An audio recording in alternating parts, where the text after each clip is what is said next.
What's going on, guys? Killer6 here, and I'm back with another top 5 video for Borderlands the Pre-Sequel. And today, with the release of Lady Hammerlock the Baroness, we're looking at the best snipers in the game. Now, before we get started, there are 4 snipers in the coding of the game that are currently unobtainable, so if you're wondering why they aren't on this list, well, you'll have to ask the programmers. With that said, let's get started. And here we are at number 5! Number 5 is the Pitchfork. The Pitchfork is a returning legendary from Borderlands 2, and it functions the same way as it did there, with the exception of the elements that it can spawn with. In the pre-sequel, it will always either be cryo or non-elemental. It still fires a fire projectile spread shot, consuming 2 ammo per shot. When aimed down sights, this doll sniper performs like all doll weapons and burst fires in 3-shot burst. Great versus large enemies or even for large mobs, but not so hot in 1v1 situations. There is currently no specific loot source for this gun outside of vendors or their grinder. Parkour! Okay, here we are at number 4! Number 4 is the Invader. And like the Pitchfork, this Hyperion sniper is a returning legendary from Borderlands 2, and it too functions the same way as it did in the previous game, but it gains the ability to spawn with the cryo element instead of slag. It can also spawn in all the other elements outside of explosive. This gun is interesting because it fires a 5-round burst when aimed down sights, and the grouping of these shots is very nice and compact, gaining increased accuracy with the final few bullets that leave the gun. A decent sniper, but with high ammo consumption, and like the Pitchfork, there's currently no set drop location for this one. This one is the best it can be, which is slightly better than 4, but a little bit worse than number 2. It's number 3! Number 3 is the Skullmasher.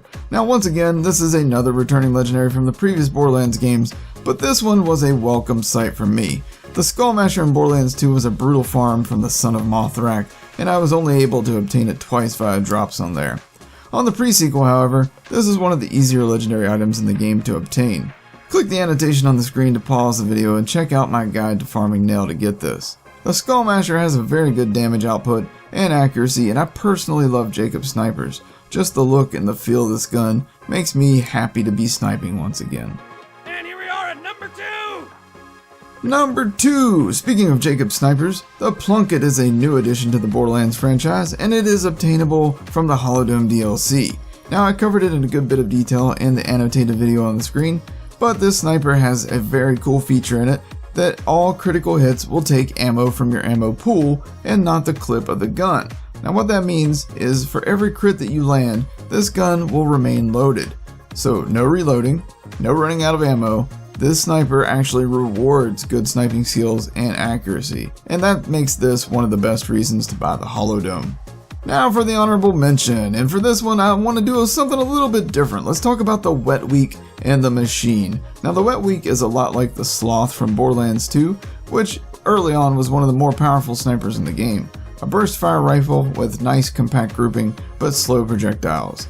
Stationary targets die fast to this one. And the Machine, which is comparable to the Lauda from Borderlands 2, and that its high fire rate is a DPS beast. The difference being that the Machine actually has the ability to increase its damage and fire rate the longer you hold the trigger. This is especially powerful versus bosses or badass enemies, as you can just shred them in seconds. Both of these guns are currently unobtainable though, and that's why I'm making them honorable mentions. And finally, here we are at number 1! Number 1 is the Long Nail. This Vladof sniper has the special ability to bypass shields to damage enemy health directly. So essentially this gun is a combination of 2 of the best snipers from Borderlands 2, the Trespasser and the Lauda. This gun boasts an impressive fire rate, but lower damage base than a lot of other snipers. That reduced damage is negated by being able to avoid shields. More often than not, you will find yourself running low or completely out of ammo with this gun, so follow the ABCs of sniping. Always be checking the chest for ammo, that is. You can get this sniper from the Invincible Empyrean Sentinel and Elseer, or via vending machines or the grinder. One thing to note about the variants of this gun, do not bother with the shock damage variant, as shock's main function is to strip shields, and this gun just doesn't even worry about the frickin' shield, so no need. Cryo works especially beautifully on a wide variety of enemies in this game, so that's my go-to element for this one. I hope you guys enjoyed this episode. If you did, then please take a second to click that like button and hit subscribe for more. Post suggestions in the comments below for other top 5s you'd like for me to cover, and let me know what your 5 favorite snipers in this game are. Thanks for watching, I'll see you guys back here next time. Take care.